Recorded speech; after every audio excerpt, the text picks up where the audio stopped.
Calling Russia a gas station with a bunch of nuclear weapons, or calling Putin, quote, authoritarian gas station attendant with some legacy of nuclear weapons from the old Soviet Union, is exactly the kind of simple-minded thinking that has produced decades of failed diplomacy and ultimately war.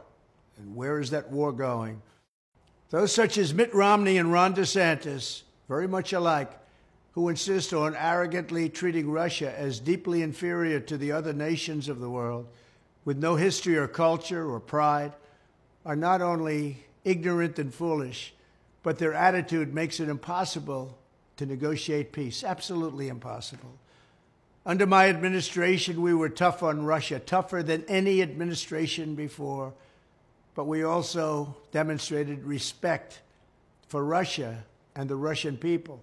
We demonstrated understanding for Russian history and the fact that Russia lost over 20 million lives in World War II. They were fighting with us.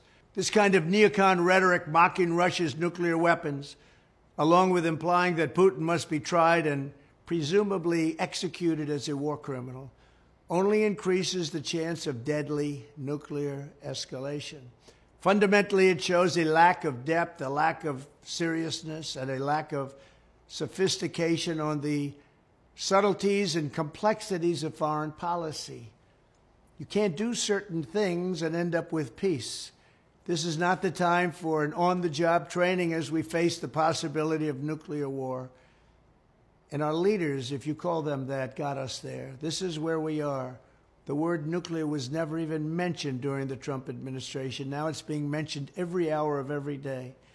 We need a statesman and a peacemaker in the White House, not someone who recites mindless and recycled talking points to win the approval of the failed foreign policy establishment that didn't know what they were doing. In 2024, I am the only candidate who can prevent World War III. I will prevent World War III. There's nobody else that's going to do that. Thank you very much.